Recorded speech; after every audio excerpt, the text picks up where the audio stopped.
Hola chicos, bienvenidos a la primera clase del programa de Biología On Demand.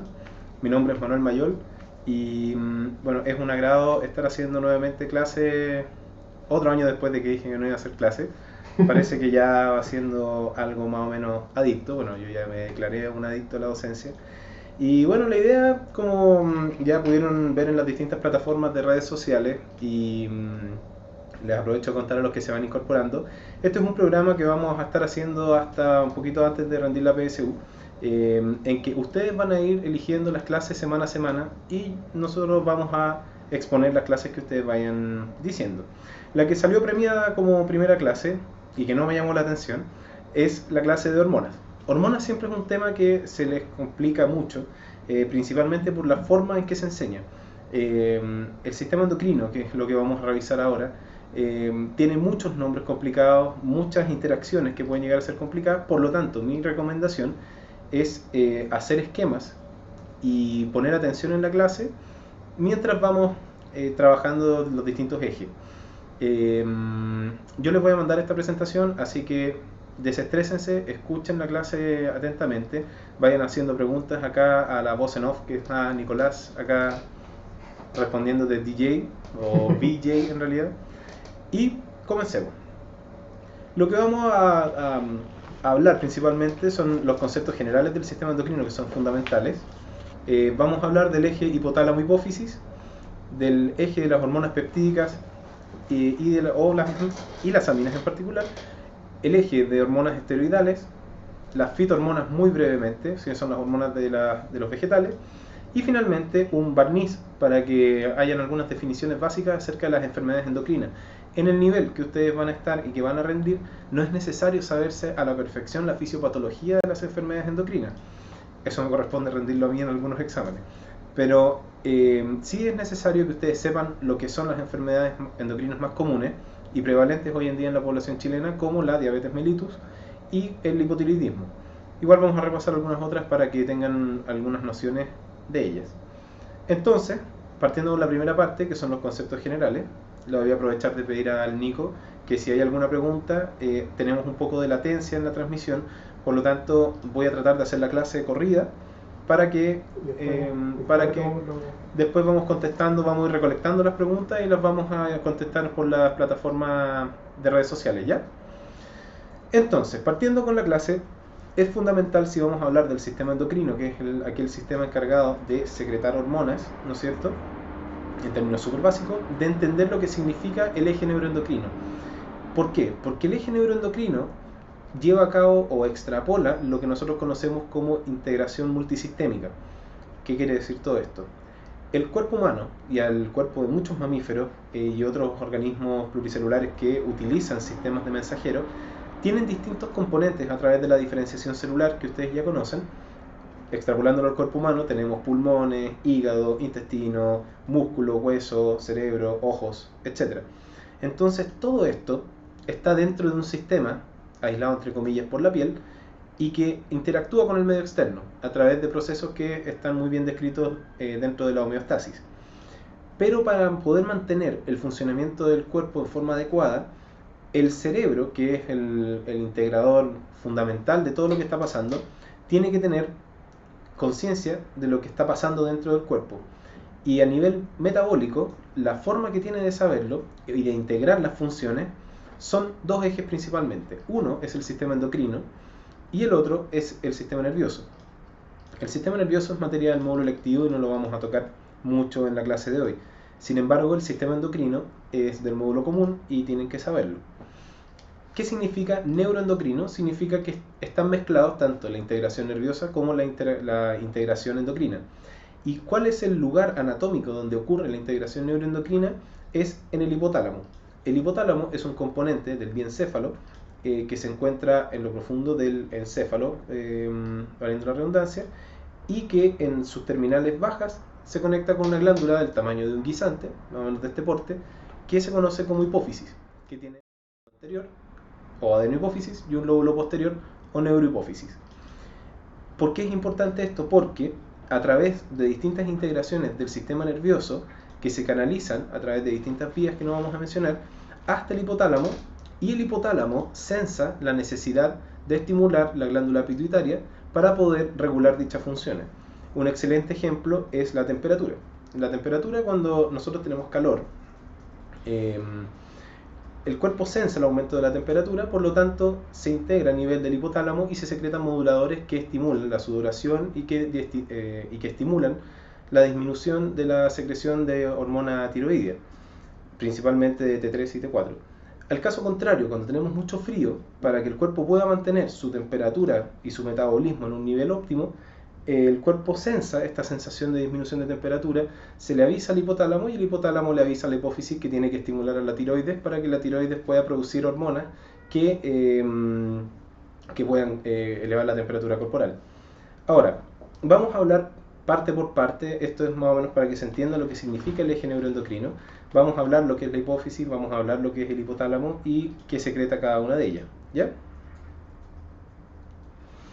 Entonces, la organización del sistema endocrino se divide principalmente en glándulas endocrinas, como estamos hablando del sistema endocrino, glándulas endocrinas. Sin embargo, existen distintos tipos de glándulas. Hay glándulas también que son exocrinas. ¿Cuál es la diferencia entre una glándula endocrina y una glándula exocrina? Que puede llegar a ser pregunta de prueba.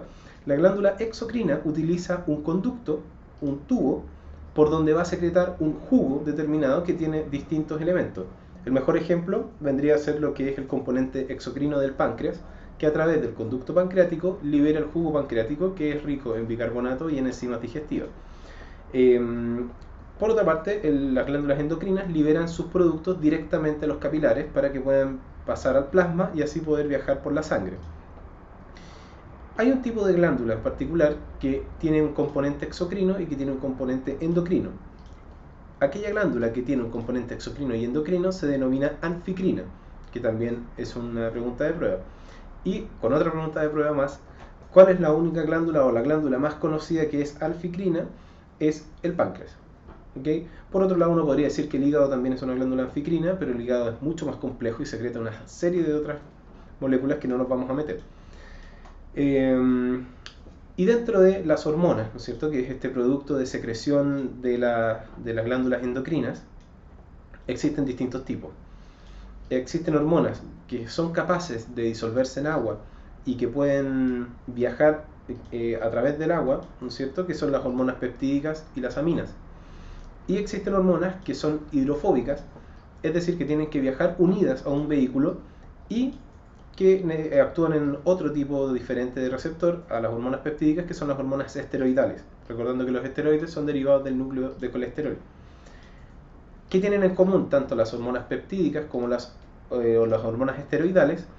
Es que la hormona es una molécula que va a actuar y que le va a transmitir un mensaje a una célula destino, a una célula blanco o una célula diana. Y esta célula diana, al recibir el estímulo con la hormona, va a generar una respuesta. Existen muchas analogías distintas, pero una buena analogía que uno podría hacer en la vida cotidiana es cuando ustedes van viajando de repente y se encuentran con una ruta cortada, es que en la cual están bandereando, como se conoce acá en Chile. Ustedes van a ver que hay un constructor que está con un disco pare y que kilómetros más allá hay otro constructor que está con el disco al revés que dice siga, para utilizar una sola vía. La forma de comunicarse entre ellos es por los walkie-talkie, por los radiotransmisores. En este caso, poniendo como célula 1 el que tiene el disco pare, donde nosotros estamos y estamos detenidos, para que nosotros podamos cruzar necesitamos que los autos dejen de venir en contra por la única vía que está habilitada. Por lo tanto, cuando este constructor avisa por el walkie-talkie, ese aviso vendría a ser la hormona. Y cuando la hormona llega al receptor, que es el otro constructor que está en la otra punta, el efecto que genera este mensaje es que se dé vuelta el cartel ahora diga pare para ellos, y nosotros así podemos continuar. Es decir, se produjo un cambio debido a la emisión de un mensaje. Esto es lo mismo. La glándula secreta una hormona en respuesta a un estímulo, y esta hormona va a buscar al lugar donde tiene que actuar para producir una respuesta o un cambio en base al estímulo que generó la producción de esa hormona. Nos va a quedar más claro a medida que vayamos avanzando. Entonces, como estábamos comentando recién, el concepto básico que hay que entender acá es el mensaje. El estímulo ya sea cualquiera, por ejemplo, dolor, miedo, calor, frío, hambre, eh, hipoglicemia, hiperglicemia, etcétera, eso va a tener un efecto en la glándula endocrina. Y con esto, la glándula endocrina va a fabricar un producto que viene a ser la hormona, ya sea peptídica o esteroidal, y esta hormona, recordemos que no viaja a través de un conducto, pasa directamente a los capilares, que son vasos sanguíneos, y esta hormona viaja a través de la sangre buscando el órgano donde tiene que hacer el efecto. ¿Cómo sabe la hormona cuál es el órgano donde tiene que hacer efecto? Eso va por el concepto del receptor y del modelo hormona-receptor específico. Todas las células en el cuerpo tienen distintos receptores de membrana. Y los receptores de membrana, que son proteínas integrales, muchos de ellos responden de distinta manera a distintas hormonas. Y es por eso que, por citar un ejemplo muy conocido, la secreción de LH y FSH por parte de la adenohipófisis afecta exclusivamente el territorio gonadal, es decir, ovarios y testículos. Mientras que no afecta tanto, si bien tienen mínimos efectos que probablemente van a ser descritos más adelante, si es que no están descritos ya, en otros órganos, por ejemplo en el riñón. Entonces, el estímulo hace que la glándula endocrina secrete una hormona, viaja por la sangre, llega al órgano donde tiene que hacer el efecto y produce un cambio tal que se produce un efecto macroscópico. Es así como funciona el sistema endocrino. Entonces, volvemos a otro concepto básico que es reconocer el blanco. ¿Cómo reconocemos el blanco? Con los receptores específicos. Acá en la imagen de la izquierda podemos ver una célula secretora que tira su hormona a la sangre y viaja por todo el cuerpo. Sin embargo, la hormona está hecha para un blanco en particular, ya que acá está puesto como target cell. Si se fijan, la célula blanco tiene unos receptores en la membrana específicos para esa hormona, pero hay otras células que no tienen este blanco. Por lo tanto, la hormona va a pasar por ahí y no les va a hacer nada. Entonces, al momento de llegar al receptor, se produce el cambio. Y por eso, las hormonas son específicas para distintos órganos.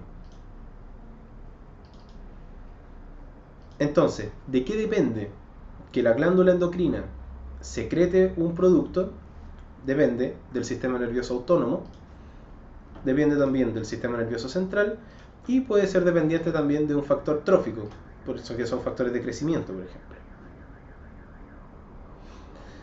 Y este es un punto crucial en el sistema endocrino que hay que entenderlo, y si no se entiende aquí, más adelante va a llevar a confusión.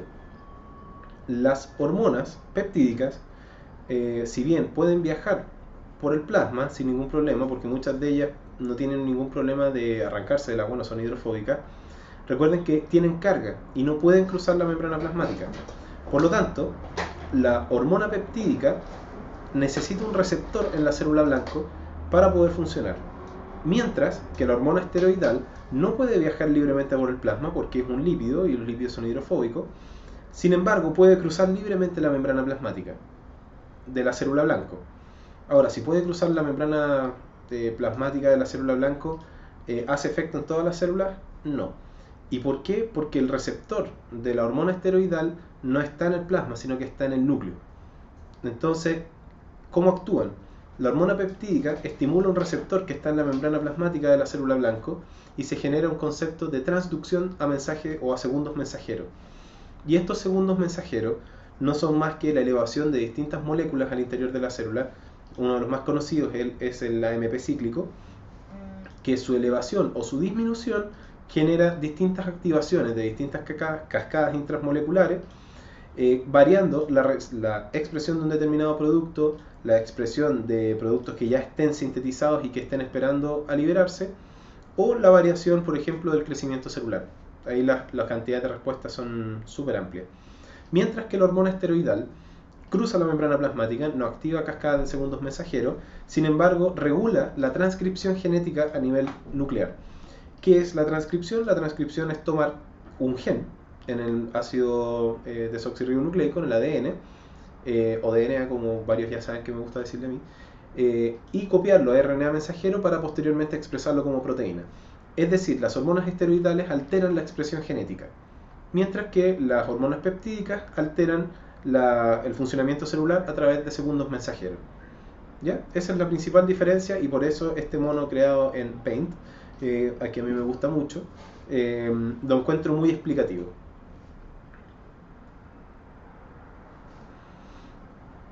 Esto es más de lo mismo, un poco más detallado, nomás ustedes pueden ver que en la esquina superior izquierda está la célula de una glándula endocrina que libera su producto, que es una hormona soluble en agua, y viaja hasta la célula blanca donde está el receptor, que en el cuadro 1, que está en la esquina inferior izquierda, se puede ver el receptor en un color anaranjado y la hormona en un hexágono azul, y que el momento de activarse, que está en el recuadro 2, que está en la esquina superior derecha, se genera una activación dependiente de una proteína G, que esa es otra forma de transducir mensaje.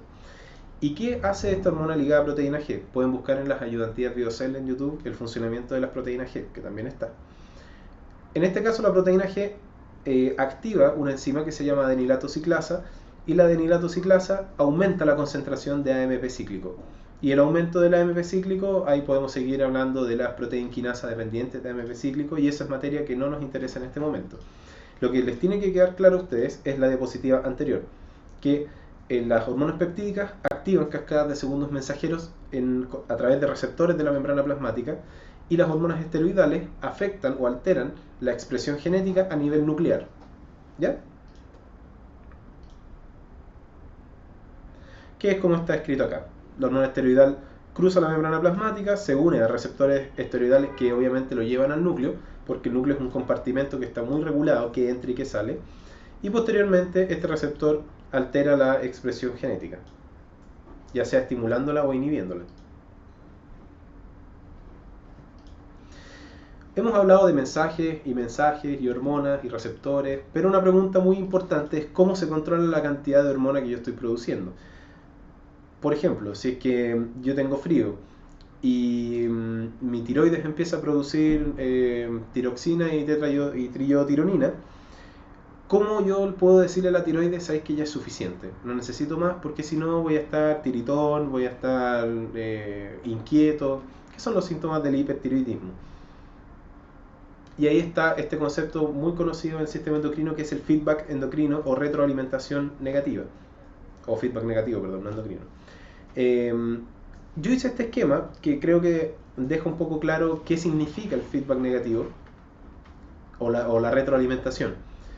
La retroalimentación a la larga es un concepto que nosotros vemos socialmente muy a menudo, que es que yo le diga, oye Nico, sabes que tu clase de matemática es súper buena, y el Nico me diga, muchas gracias. Yo le estoy haciendo una retroalimentación al Nico a través de la clase de matemáticas que él generó. Esto es lo mismo. El feedback endocrino significa que la glándula, de alguna manera, o la hormona que se está produciendo, le avisa al sistema que ya es mucho y que tiene que cortar su producción.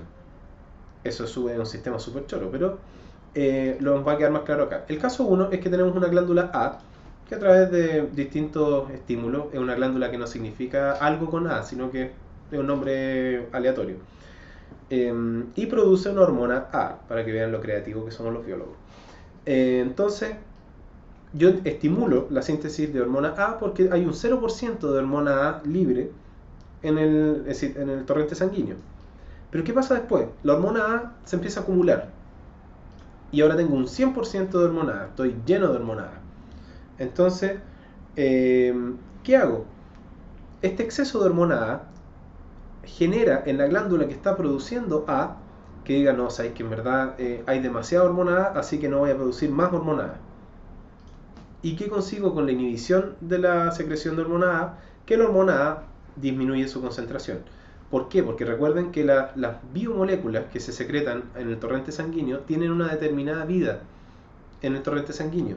Por darle un ejemplo, la plaqueta, por ejemplo, que si bien no son biomoléculas, duran 7 días en el plasma, hasta que ya son desechadas.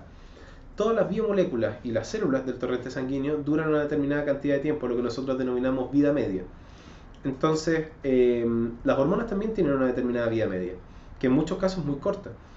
Por lo tanto, dejo de producir la hormona A y baja inmediatamente su concentración. Y cuando ya alcanza niveles mínimos críticos, vuelvo a estimular la glándula A para que se vuelva a producir.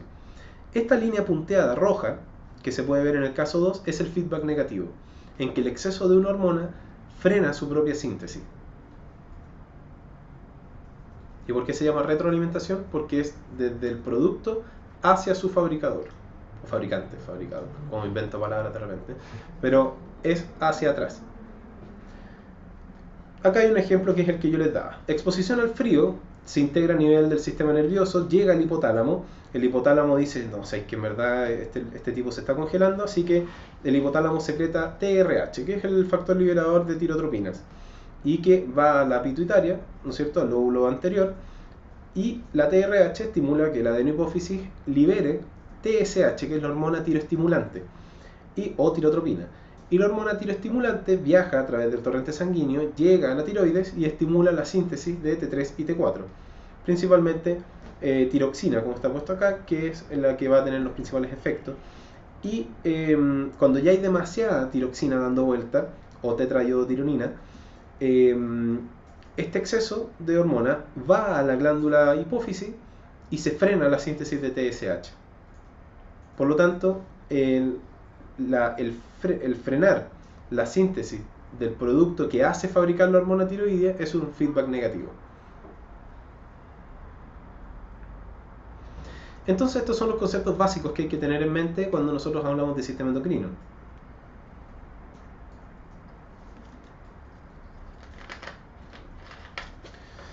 Entonces, teniendo en claro cómo actúan y cómo funciona el sistema endocrino, nosotros ahora vamos a pasar a hablar de los ejes endocrinos, que son los temidos ejes endocrinos.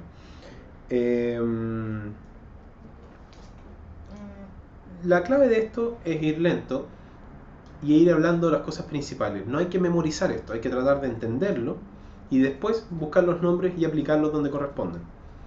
Casi siempre, cuando hablamos de hipotálamo, vamos a tener hormonas que tienen una R al medio de liberador, ¿ya? Y cuando hablamos de hormonas que se secretan a nivel de la adenohipófisis, van a tener una S, que significa estimulante, ¿ya? Entonces, para que lo tengan en mente. Ya hablamos de donde estaba el hipotálamo, que está en el diencéfalo, y a nivel, obviamente, en la parte baja del tálamo, que está en esta parte de... no tengo mouse. Bueno, en la parte gris, ¿no es cierto?, que está arribita de la zona azul, y justo debajo del hipotálamo está la pituitaria, ¿no es cierto?, la hipófisis, que está ampliada al lado derecho, donde podemos ver el lóbulo anterior, o adenohipófisis, y el lóbulo posterior, que se llama neurohipófisis.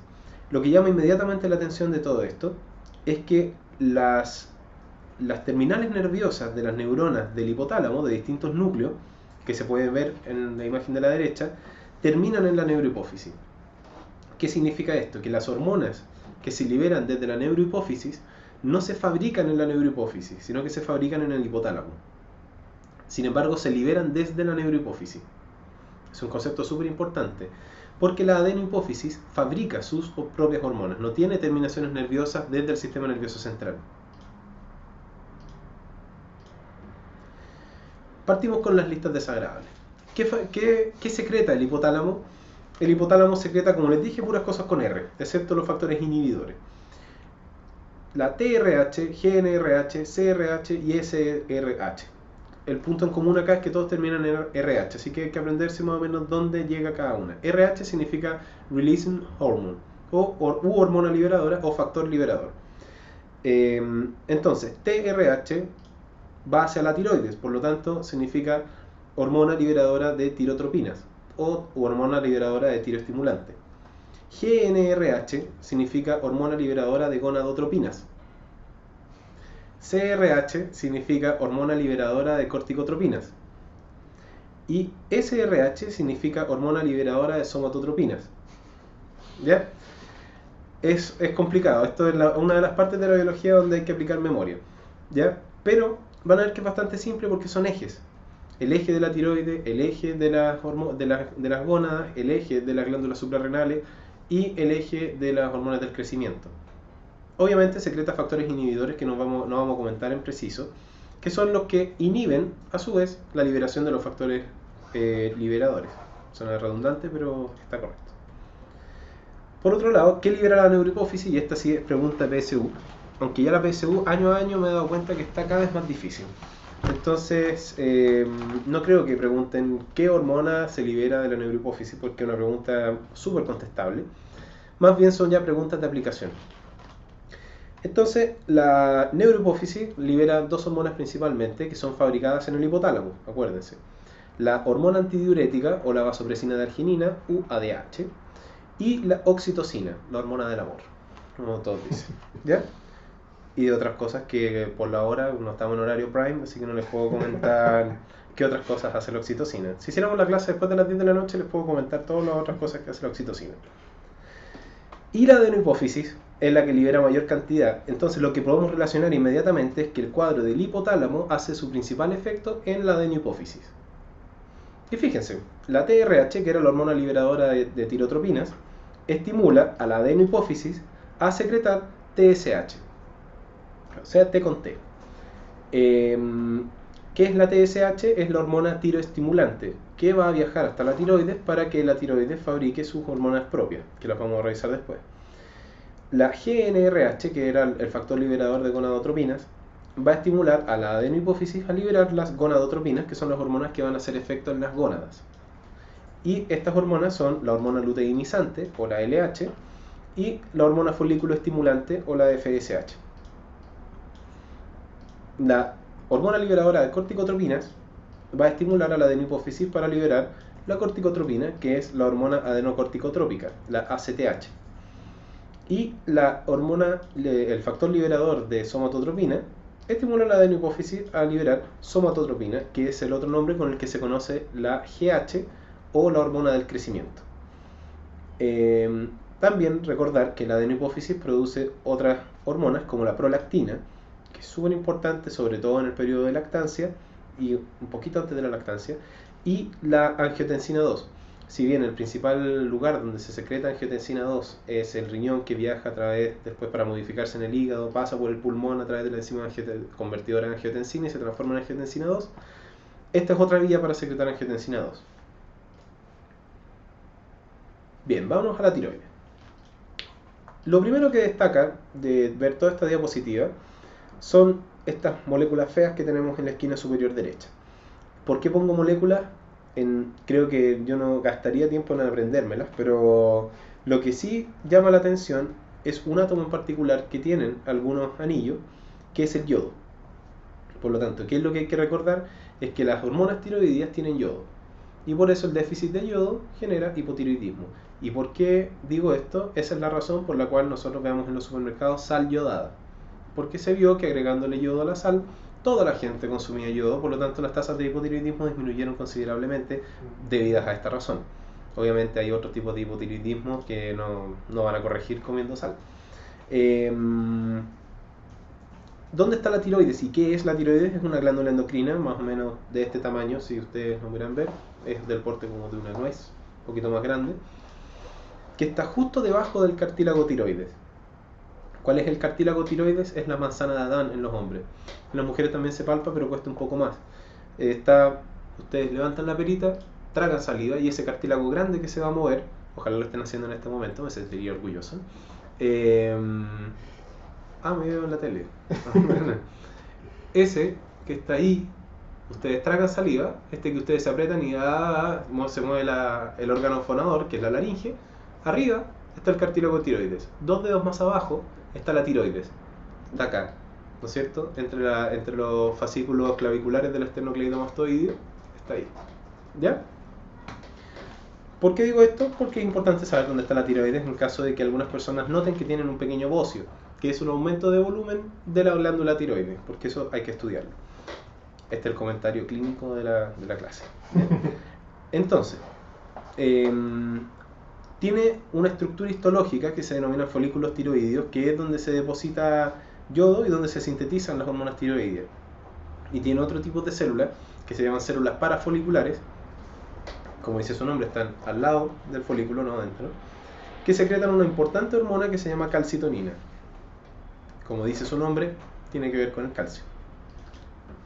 ¿Cómo es el eje de la glándula tiroidea?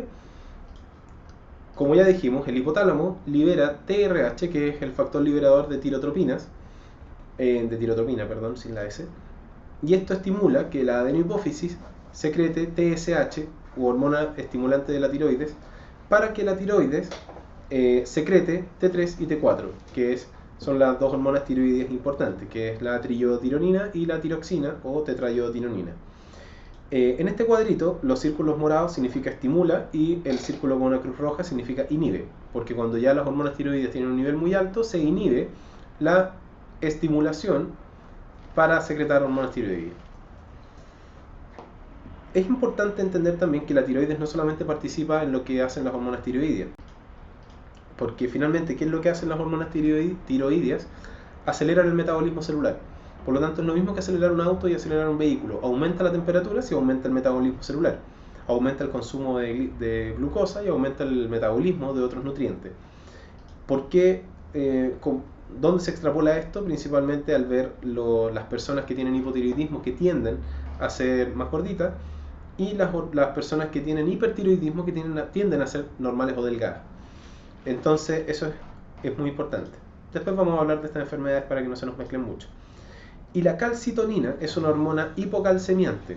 ¿Qué significa una hormona hipocalcemiante? Es una hormona que baja el nivel del calcio a nivel plasmático.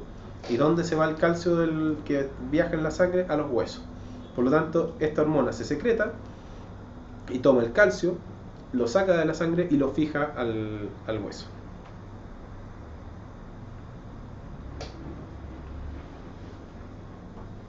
Vamos a ver la tiroides por atrás ahora. Esto nosotros estamos mirando en esta diapositiva la tiroides por delante. Ahora nosotros nos vamos a poner por atrás de la tiroides para hablar de las glándulas paratiroides. Las paratiroides son unas glándulas súper chicas, del tamaño de una lenteja más o menos, que están justo detrás de los dos lóbulos más grandes de la tiroides. Hay 4, hay 2 en cada uno. ¿Y para qué sirven las glándulas paratiroides? Si uno diría que en realidad son súper chicas, secretan solo una hormona, que es la paratormona, súper creativamente, la paratiroides secreta paratormona. Es esencial en el metabolismo del calcio. Y no solamente porque haga lo opuesto a la calcitonina, porque es hipercalcemiante, sino que interviene en una serie de otras funciones, como podemos ver en el esquema de la derecha, en el cual la paratiroides secreta PTH. Le vamos a decir así a la paratormona de aquí en adelante, que es muy largo. La PTH hace efecto en el riñón y en el hueso. ¿Qué hace en el riñón? Aumenta la formación o la transformación de calcidiol, diol con D al final, a calcitriol con TR al final. ¿Qué significa lo que estoy hablando? El calcidiol es la vitamina D2 y el calcitriol es la vitamina D3, que es la forma activa. ¿Qué es lo que hace? Lo que hace, no me quedé ya grabado. Hablo muy mal, pero intento hacerlo bien. El calcitriol, que es la forma activa, estimula la absorción en el intestino delgado de calcio.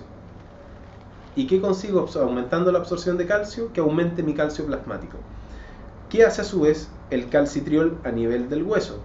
Estimula que en realidad se libere calcio y fósforo de la matriz ósea. Por lo tanto, consigo aumentar los niveles de calcio. Vale mencionar que en realidad la vitamina D1 y 2 pasan por el hígado generalmente para producir calcidiol, y también hay una transformación a la forma activa en la piel, gracias a la luz ultravioleta. ¿Por qué es tan importante el calcio? El calcio es un mundo que podríamos hablar mucho rato, pero interviene en una serie de funciones, sobre todo celulares, musculares y del sistema nervioso. Por lo tanto, es súper importante que su regulación sea súper estricta. Me estoy adelantando, me di cuenta que tengo diapositivas y estoy diciendo lo que tenía en mis diapositivas antes. ¿Ya? Ahora vamos a hablar del páncreas. El páncreas, ya dijimos que es una glándula anficrina, eso significa que tiene un carácter exocrino y un carácter endocrino. Como esta clase es de sistema endocrino, vamos a hablar principalmente del páncreas endocrino, que no es más de un 2-3% de la masa total del páncreas. El páncreas es una cosita de este porte, más o menos, si ustedes lo ven. Uno se lo imagina mucho más grande, pero es como de este porte amarillito. Y es una glándula anexa del aparato digestivo. Acuérdense que alrededor del 95% del páncreas es exocrino. Esto significa que libera una gran cantidad de enzimas digestivas y bicarbonato. Y el bicarbonato es esencial para neutralizar el quimo que viene desde el estómago para transformarlo en kilo, que es lo que sigue después. ¿Qué tiene que ver el páncreas endocrino? Porque el exocrino ya estamos viendo que tiene que ver con la digestión. El endocrino tiene que ver con uno de los mundos más tenebrosos que existen a nivel metabólico, que es la insulina. La insulina, ¿por qué digo tenebroso? Porque es un mundo súper complejo, es súper entretenido, pero es súper complejo. Porque la insulina, desde decir que interviene en el crecimiento celular a través de los factores de crecimiento similares a la insulina 1, los IGF-1, hasta un montón de otras cosas. Por eso lo que vamos a hablar ahora nos vamos a tener principalmente a lo que es la secreción de insulina y el control de la glicemia, que es el nivel de glucosa en la sangre. Es fundamental para la homeostasis, que es el equilibrio de la glucosa, a través de unas estructuras que podemos ver acá en pantalla, que se llaman islotes de Langerhans, que tiene un nombre choro, un nombre que da que hablar, y que es muy bonito a nivel histológico. Si ustedes ven esta placa, ojalá lo estén viendo en pantalla completa, se pueden ver unas células que son menos cromafines que las células que están alrededor. Cromafin significa que agarran más la atención. Los tejidos, las células, que son más moradas en esta imagen, es páncreas exocrino. Y estos islotes de células, que son más pálidos, que están encerrados en círculos amarillos, hay por supuesto algunos otros, son los islotes de Langerhans. ¿Y qué hay en la universidad? En los islotes de Langerhans, distintos tipos de células, que esto es imposible verlo a la microscopía óptica, sino que se utiliza microscopía con inmunotinciones, que secretan distintas cosas. ¿Cuáles nos interesan principalmente a nosotros? Las células alfa de los islotes de Langerhans y las células beta de los islotes de Langerhans. Las células alfa secretan una hormona que se llama glucagón y las células beta secretan la insulina. La insulina es una hormona hipoglicemiante, es decir, baja la glicemia. ¿Cómo la baja? La vamos a ver más adelante. Las células alfa hacen todo lo contrario, secretan glucagón y el glucagón estimula la glucogenólisis y en parte la gluconeogénesis. Por lo tanto, aumenta más todavía la concentración de glucosa, sobre todo en los periodos de ayuno prolongado y otros más. Las células delta, por otro lado, que son las que están en la mitad, secretan somatostatina, no somatotropina. La somatostatina es una hormona que controla a través de una secreción paracrina, que son secreciones que no viajan por la sangre, sino que son células que secretan moléculas y afectan a sus vecinos. Afecta y regula la secreción de insulina y glucagón. Y las otras células que les coloco acá, que son las células epsilon y las células PP, secretan hormonas que son muy interesantes. La grelina, que tiene que ver con el apetito, y el PPI, que es el polipéptido pancreático Y, que también interviene en lo que es el control del apetito y la saciedad. Estas dos hormonas se las menciono, nomás no las vamos a profundizar porque es muy raro que se las vayan a preguntar. Y prefiero que se sepan bien dos a algo más. Los cortes de glicemia, lo normal que uno habla es alrededor de 100 miligramos por decilitro, pero esto es un rango. O sea, uno puede tener una glicemia de 110 y está normal, pero algunas personas a eso le llaman prediabetes, que son condiciones que hay que estar ojo, más que hacer un tratamiento muy activo. Y la hipoglicemia, principalmente cuando ya hay menos de 70 miligramos por decilitro. Cuando hay hipoglicemia, se estimula la síntesis de glucagón para subir la glicemia. Cuando la glicemia está muy alta, por ejemplo, justo venía por acá y me comí un pay de limón, la glicemia se me pegó un disparo. Eso es normal, aunque yo no sea diabético. Y eso va a hacer que mi páncreas me tire una cachada de insulina al plasma y con eso voy a bajar la glicemia para mantenerla normal.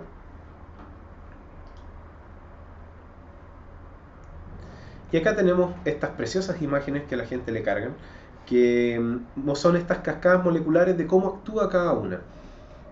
Porque quedarse con que la insulina baja la glicemia y el glucagón la sube, basta. Pero alguna vez alguien les va a preguntar, ¿y cómo? ¿Ya? Y es bueno tener una idea, por lo menos, de cómo lo hace. La insulina, como les dije, es un mundo muy tenebroso, por lo tanto no lo vamos a profundizar mucho. Pero quédense con que lo que hace la insulina, existen receptores de insulina en todas las células del cuerpo. Entonces, la insulina es una hormona que actúa a nivel sistémico. la insulina llega a su receptor y eso estimula una serie de efectos, como por ejemplo el crecimiento celular, metabolismo proteico, metabolismo en los lípidos. Y una de las cosas más importantes y en la que yo quiero que se graben es que estimula la secreción de un transportador de glucosa que es transmembrana, que se llama GLUT4. Este transportador está construido, pero está en vesícula y está escondido en las células. Entonces a mí me llega la insulina y digo, chuta, tengo que captar glucosa. Entonces tiro todas estas vesículas que tienen el GLUT4, que es el transportador para captar glucosa, llega a la membrana plasmática y empiezo a captar glucosa. Y con eso, como yo estoy sacando glucosa del plasma y la estoy metiendo al citoplasma, y estoy a su vez estimulando crecimiento celular, metabolismo de distintos nutrientes, etcétera, la voy a ocupar en algo. Por lo tanto, estoy bajando la cantidad que está en el plasma. Por otro lado, el glucagón estimula un receptor que está acoplado a proteína G. Nuevamente nos aparece el aumento de la concentración de AMP cíclico, aparece la proteína quinasa A, que se las nombré así como volando antes, que no importa que se la aprendan, de hecho basta con que aprendan que el glucagón estimula un receptor transmembrana y eso estimula la glucogenólisis por un lado y puede estimular en parte la gluconeogénesis.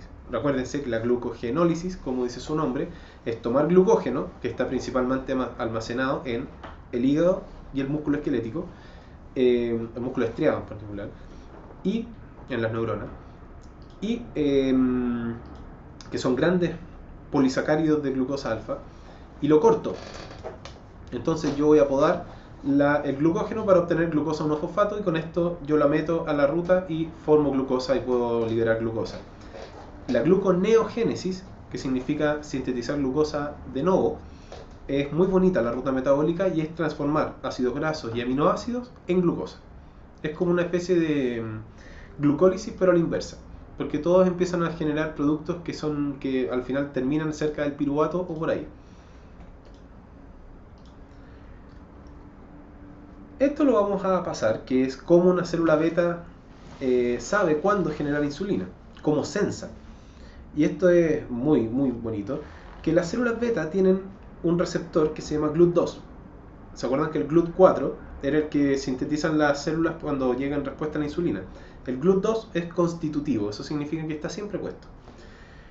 Y empieza a captar más glucosa de lo normal. Este aumento lleva a aumentar la síntesis de ATP, que a su vez va a estimular un canal de potasio. ¿Cachen lo rebuscado que es esto?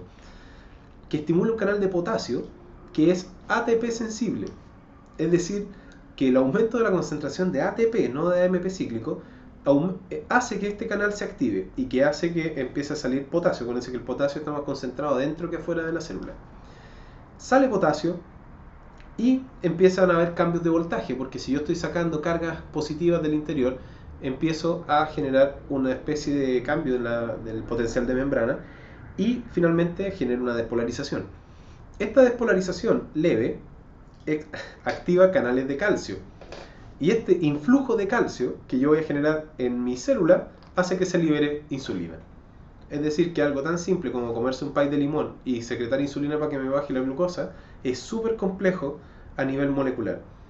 Es por eso que yo les digo que la insulina es un mundo tenebroso, pero es muy bonito. Por eso se los comento, no es para que lo sepan particularmente. Qué lindo el gatito, eso es lo primero que va a salir en la foto. A mí me dan un poco de alergia a los gatos, pero igual el gatito es bonito. ¿Por qué pongo un gatito? Porque vamos a hablar de la respuesta fight or flight, que es la respuesta del luchar o huir. Y por supuesto la hormona estrella de esto es la adrenalina y la noradrenalina, que son las moléculas que están arriba, respectivamente.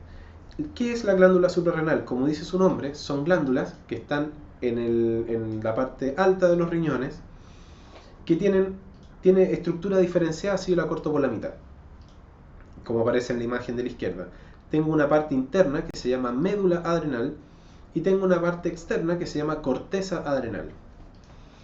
Cada una, obviamente, no es solamente que sean zonas diferentes, sino que tienen funciones diferentes. A su vez, la corteza adrenal, para que se hagan la idea de lo que les viene después en la universidad, tiene aproximadamente 4 capas distintas, 3, 4, de funcionamientos diferentes. Entonces después ya ahí se empieza a complicar la cosa. La respuesta fight or flight es súper importante. ¿Por qué? Porque nos pasamos de un estado de estar en reposo, como está el gatito ahí sentadito en su cojín contento, de esa sonrisa de gato con lo ven, y pasamos de un gato erizado, asustado, que está preparado o para pelear o para arrancar. Eso lo hace la adrenalina. Ahora, ¿qué hace la adrenalina en particular y cómo se secreta? Adrenalina lo podemos conectar en distintos lugares, tanto como neurotransmisor a nivel cerebral, como hormona. Entonces esto es súper interesante. Y estas moléculas se agrupan en lo que son las hormonas de tipo aminas. ¿Qué hacen las catecolaminas en la sangre?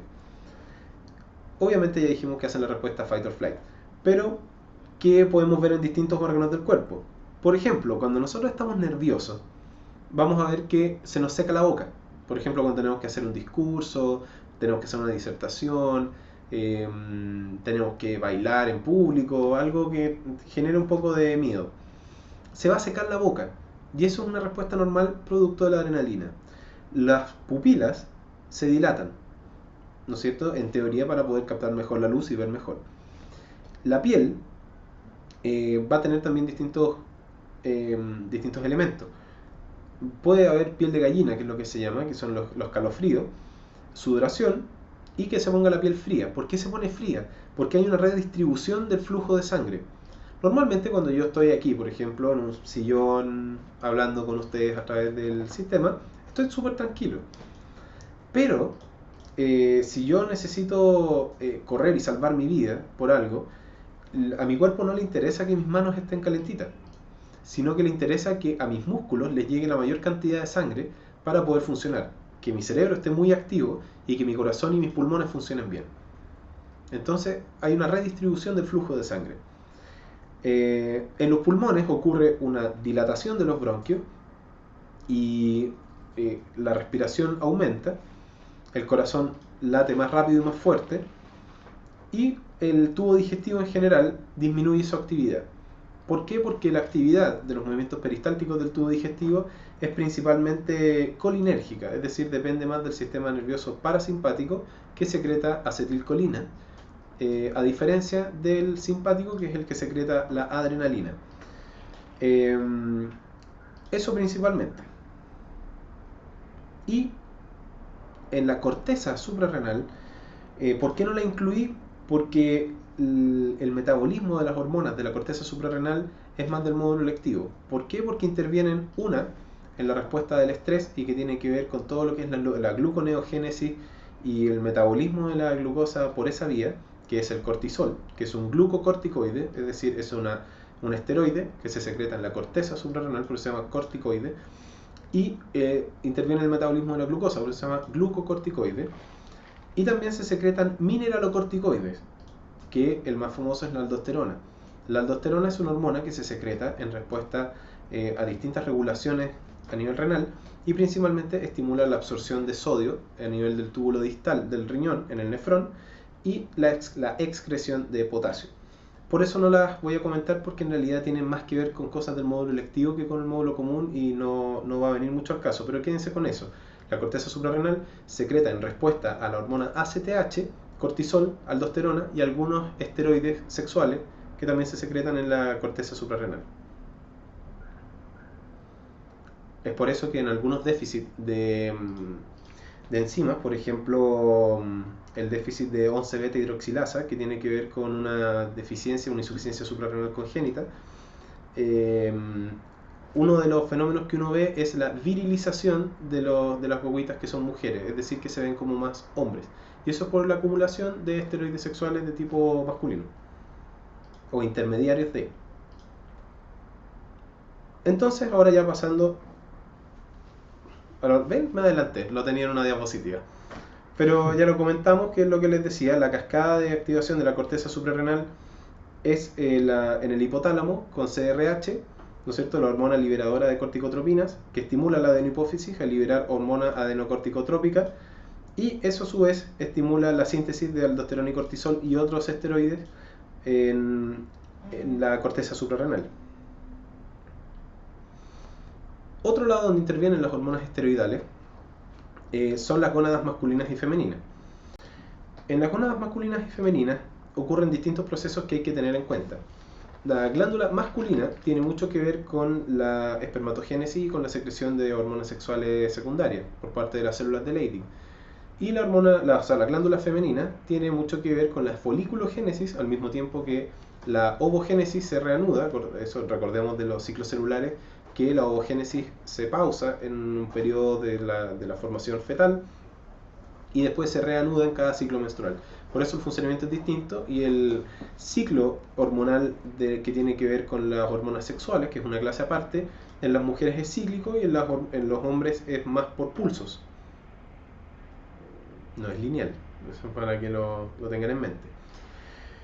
Pero en términos súper básicos, en los hombres, el hipotálamo genera la hormona liberadora de gonadotropinas, que es la GnRH, que estimula a la adenohipófisis a secretar hormonas luteinizantes y hormonas folículo-estimulantes. ¿Qué hacen estas hormonas? Finalmente van al testículo, que es la gónada masculina, para secretar testosterona, que es el esteroide inactivo o que tiene menos actividad, secretado por las células de Leydig, que están fuera de los túbulos seminíferos de los testículos, e inhibina, que se secreta por las células de Sertoli, que su nombre dice lo que hace. Es una hormona que inhibe la secreción de las hormonas sexuales. A su vez, la FSH estimula directamente la espermatogénesis junto con la testosterona. La testosterona es una hormona muy importante para la síntesis de los espermatozoides. La forma activa de la testosterona es la dihidrotestosterona, que es la que es responsable de los caracteres sexuales secundarios masculinos. Por otro lado, en las mujeres tenemos que arriba es principalmente lo mismo. El hipotálamo libera hormona liberadora de gonadotropinas, que hace efecto en la adenohipófisis liberando hormona folículo estimulante y luteinizante, pero este ciclo de liberación, la fluctuación de FSH y LH y cómo varían las hormonas esteroidales sexuales en las mujeres es distinta a los hombres. Por eso aquí parecen que fueran lo mismo, pero hay que revisarlo en una clase aparte porque uno es cíclico y el otro es pulsátil. Las hormonas sexuales de las mujeres son la progesterona, los estrógenos, de los cuales destaca el 17-beta-estradiol, el estrión y el estriol, y la inhibina, que es lo mismo que en los hombres. Los estrógenos son principalmente responsables de los caracteres sexuales femeninos secundarios, y la progesterona tiene que ver con la maduración del endometrio después de después de la ovulación, en caso de que haya una fecundación, y en caso de que haya fecundación, la gonadotropina coriónica humana, la subunidad beta, que es la que se detecta, va a ser responsable de mantener el cuerpo lúteo vivo, que es el que secreta progesterona, para que el endometrio se mantenga maduro. Pero como les digo, estos dos tipos de hormonas las vamos a revisar en una clase aparte porque hay que hablar muchas otras cosas para poder entenderlo a cabalidad. Y bueno, ahí ya hemos revisado ya la gran mayoría de cosas del sistema endocrino. Estos son, como pueden ver, son hartos nombres, pero son entendibles. Revisemos un poquito las dudas, a ver qué dudas hay.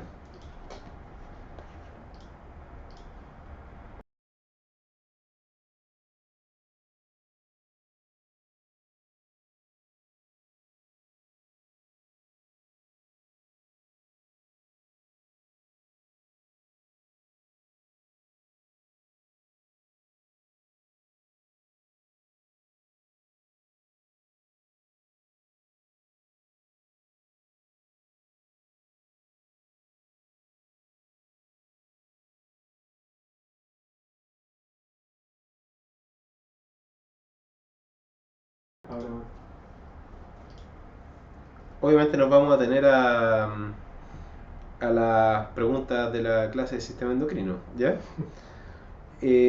¿Cuáles eran las hormonas que usaban el feedback positivo? El feedback positivo es en principal es un fenómeno que se da más a nivel enzimático que a nivel endocrino. Para la parte importante del sistema endocrino es más negativo que positivo. El feedback positivo, por ejemplo, se dan algunas enzimas en que aumenta el número de esta enzima y esta enzima aumenta el número de productos y este aumento del producto aumenta otra cascada enzimática que viene más abajo. Si las hormonas esteroidales son hidrofóbicas, ¿cómo se transportan a través de la sangre? Si la sangre tiene agua, eso es una excelente pregunta, y se transportan principalmente unidas a albúmina, ¿ya? Que son proteínas que van en el plasma que transportan sustancias que no pueden ir tan libre. Acá el profe Nico está boicoteando las preguntas. ¿La cerré? Sí. Ahí abajo. Bien, ahí están las notas. ¿Esa? Esa. Sí. Ah, buenísimo. Ya. La alteración de la expresión genética ya la vimos, que es básicamente estimular o inhibir la expresión de determinado gen en forma de proteína. Preguntan, cuando hay hiperglicemia se sintetiza insulina y cuando hay hipoglicemia se sintetiza glucagón. Exactamente. Preguntan, profe, hay 3 tipos de diabetes, me acuerdo que habían enseñado eso, pero hay 2 que son más comunes. Lo vamos a ver a continuación, pero efectivamente hay 2 tipos de diabetes que son las más frecuentes, que es de hecho, hay una gran diabetes que es la más frecuente, que es la diabetes mellitus tipo 2. De esas se separan en 2 ramas, que son los insulinos requirientes y los insulinos no requirientes. Y la diabetes mellitus tipo 1, que hay varias, pero la principal es la que se da más a la infancia, que son insulinos requirientes porque es autoinmune. Hay otros tipos de diabetes, como la diabetes gestacional, la diabetes LADA, la diabetes MODY y otras más que no vienen al caso. Y hay un fenómeno que se llama diabetes insípida, que tiene que ver con un tema de la secreción de hormona antidiurética, que eso no tiene mucho que ver con diabetes per se. Sigamos más abajo. Diferencia de glucogenólisis y gluconeogénesis, eso ya lo repasamos, que la glucogenólisis es romper el glucógeno para obtener la glucosa que lo compone, y la gluconeogénesis es tomar ácidos grasos y aminoácidos y otras moléculas para formar glucosa de forma. Preguntan, yo había leído que la adrenalina también era un neurotransmisor. ¿Cuál es la diferencia entre la adrenalina hormona y la adrenalina neurotransmisor? Ninguna, es la misma molécula, solamente que cuando eso ahí me faltó quizás decirlo en la parte de generalidades, pero el neurotransmisor y una hormona se parecen mucho, porque los dos transmiten información biomolecular. Sin embargo, el neurotransmisor se secreta desde una hormona presináptica a una postsináptica y tiene efecto en muy poco tiempo, pero su efecto dura muy poco. En cambio, en la hormona se demora más en llegar, su efecto no es tan brusco, sino que es más paulatino, pero su efecto dura más tiempo. Pero la molécula es la misma. También influye en el estrés la adrenalina, también. Obviamente las personas que tienen estrés, aparte de tener hipersecreción de colesterol o hipercortisolemia, también obviamente van a tener un estado hiperadrenérgico, y eso tiene que ver en tendencia a la hipertensión, estar más tiritones, más enojones, etc. También hay cambios a nivel de neurotransmisores, entonces eso también afecta a nivel de conducta. ¿Ya? Entonces, ese es el simulacro de la alarma de incendio. Muy bien. Mira que soy yeta para hacer las clases.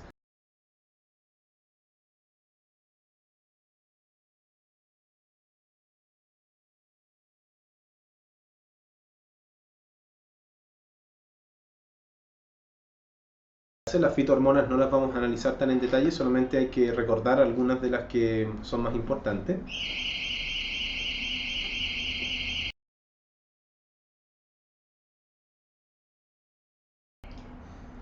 Ya. Entonces, las hormonas importantes relacionadas con los vegetales que tienen que saber, las fitohormonas, a diferencia de las hormonas de los mamíferos, que son las que hemos estado revisando en este último rato, tienen estructuras que no necesariamente son proteínas o son esteroides. ¿Ya? Tenemos un simulacro de incendio en el edificio y por eso estamos pausando un poco la reproducción. Y por eso les decía que pueden ser gases, como el etileno, pueden ser moléculas como la citoquinina, pueden ser moléculas como el ácido abscísico. Entonces, ¿qué es lo que tienen que aprender? En que la auxina es la hormona que estimula el crecimiento del tallo,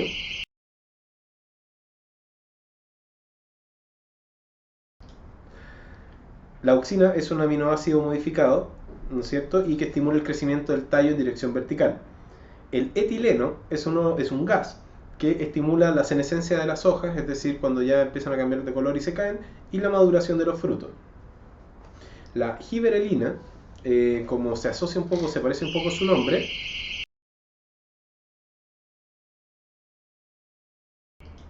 ya, eh, tiene que ver con la germinación de las semillas y el alargamiento de los tallos principalmente al inicio, y además, más cuando la planta está ya madura y en época de reproducción, estimula la floración de la planta.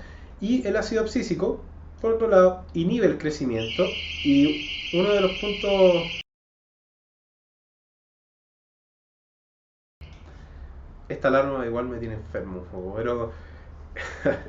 Y el ácido abscísico finalmente inhibe el crecimiento al revés de la auxina y cierra los estomas, que son estos poros que hay en las hojas de las plantas, para evitar la pérdida del agua. Entonces, cosas importantes, que el ácido abscísico se produce en todos lados, principalmente de la planta: hojas, tallos, raíces y frutos.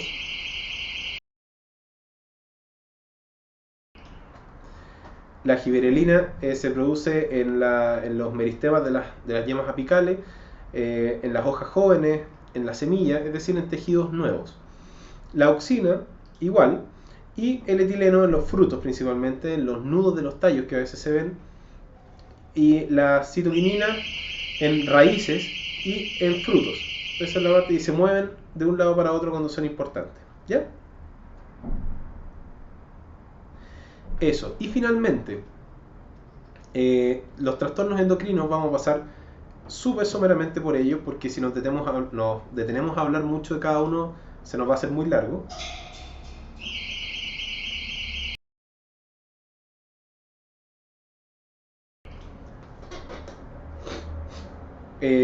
Eso.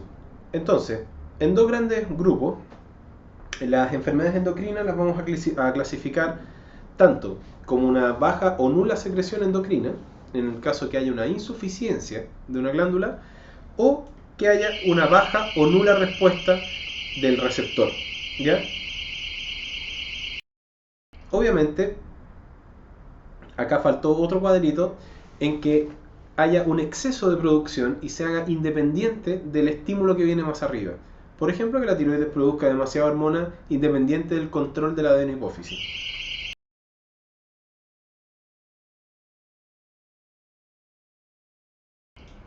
Entonces, en las enfermedades principales que afectan a la tiroides son el hipo y el hipertiroidismo. Como dice su nombre, el hipotiroidismo es una insuficiencia de la glándula tiroides, puesto que no produce suficiente cantidad de hormona tiroidea para satisfacer las necesidades del organismo.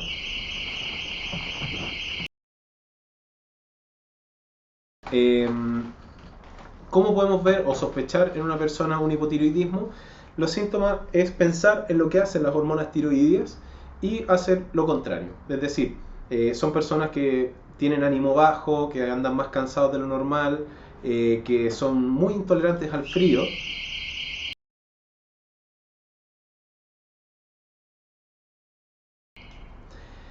Que pueden tener trastornos de aprendizaje, bradipsiquia, que es pensar más lento, etc. ¿Y cómo se corrige? Administrando hormona tiroidea. Hormona tiroidea recombinante que se llama levotiroxina, que es el nombre más común que se conoce farmacéutico, es el Eutirox.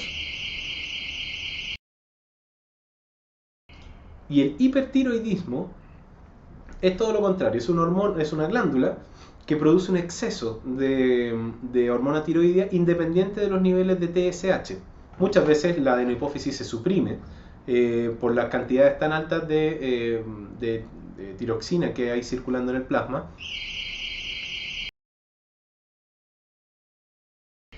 Y aquí la solución es sacar la tiroides. Y hay que estudiar por qué la tiroides está produciendo mucha hormona tiroidea. En cuanto a los síntomas, destaca obviamente la exoftalmia o el exoftalmos, que es ojos de huevo frito como ojos saltones.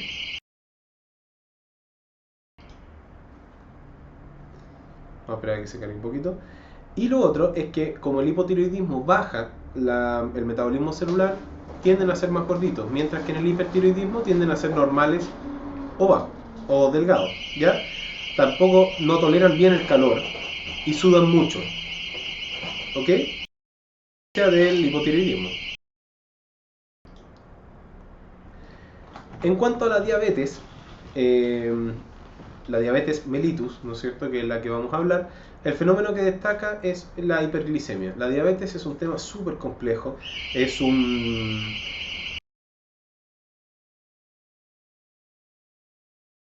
tema de salud pública, un tema sanitario importante en nuestro país, en que el fenómeno fisiopatológico principal es una hiperglicemia, y a causa de esa hiperglicemia se producen una serie de otros trastornos, ya sea agudos, que son complicaciones de la diabetes, como crónicos.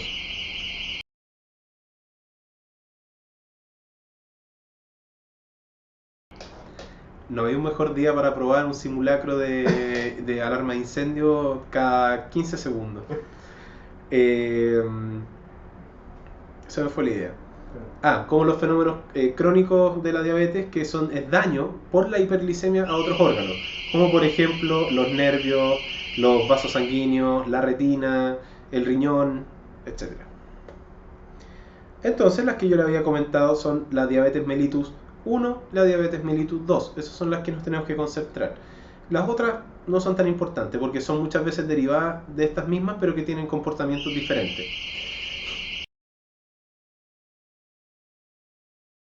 Entonces, la diabetes mellitus 1 es una diabetes que también se llama autoinmune y se debe principalmente a una autoinmunidad hacia las células beta de los islotes de Langerhans. Por lo tanto, si yo acabo con las células que secretan insulina, me quedo sin insulina. Por lo tanto, es una diabetes netamente insulino requiriente. Mientras que la diabetes mellitus tipo 2 es una diabetes más tardía, generalmente asociada a estilos de vida en personas con sobrepeso, hipertensa, sedentarias, con mala nutrición, en que existen dos fenómenos.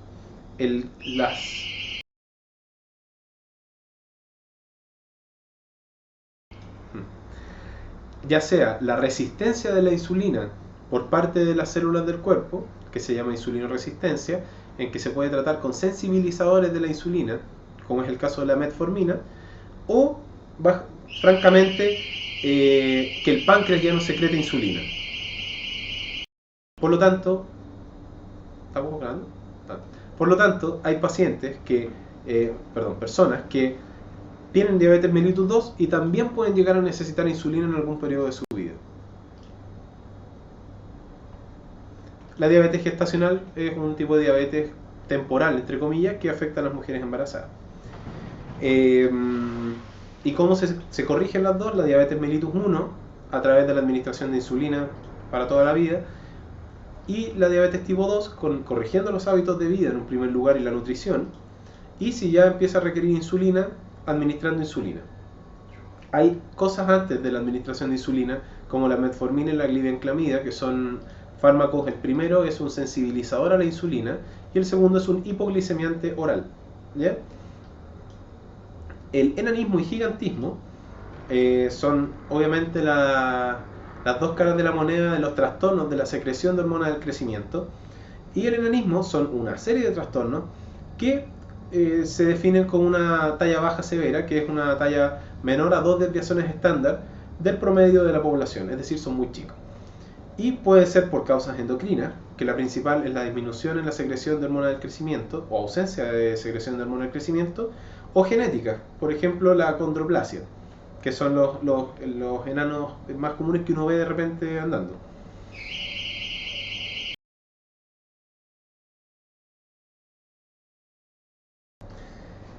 Y el gigantismo, por otro lado, es todo lo contrario. Son las personas que tienen una talla que en promedio supera las 2 desviaciones estándar de la población normal.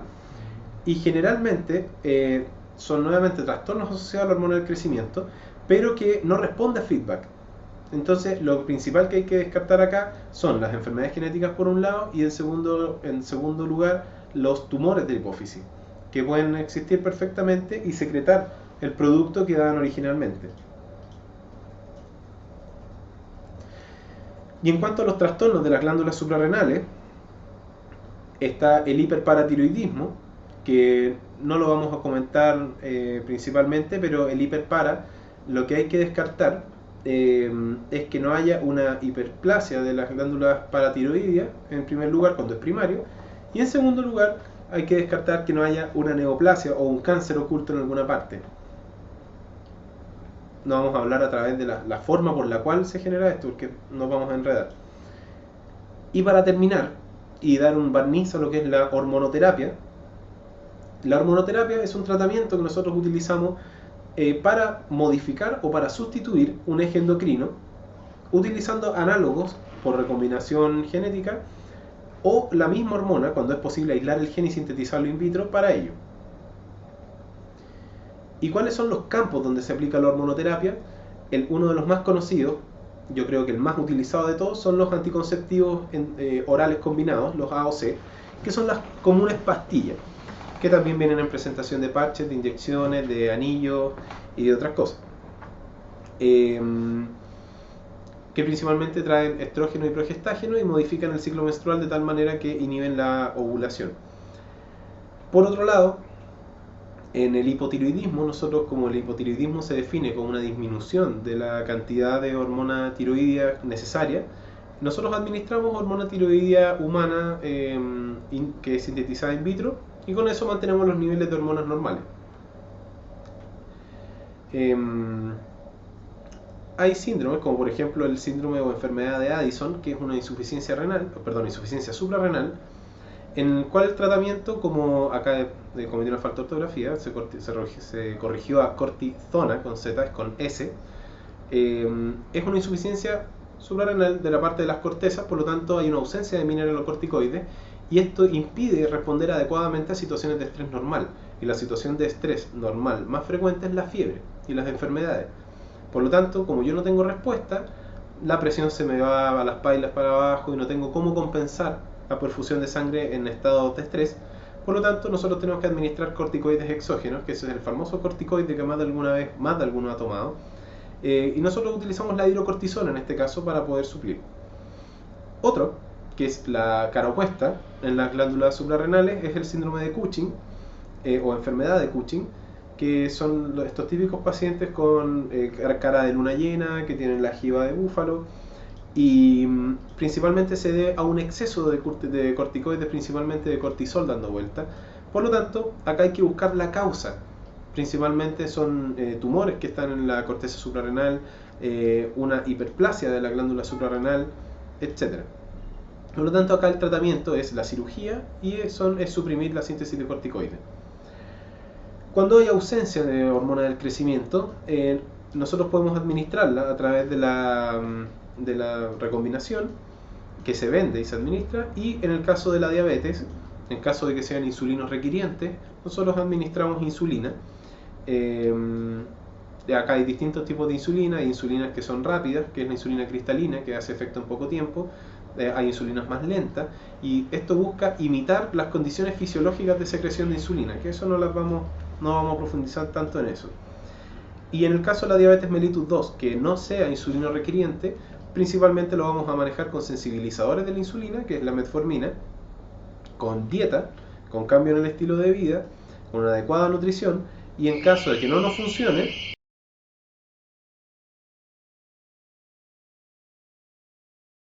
utilizar insulina.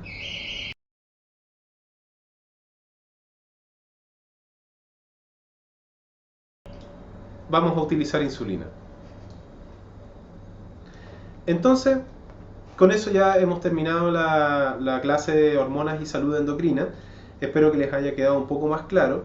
En cuanto a las preguntas, postéenlas nomás con toda confianza y vamos a tratar de contestarlas a la brevedad.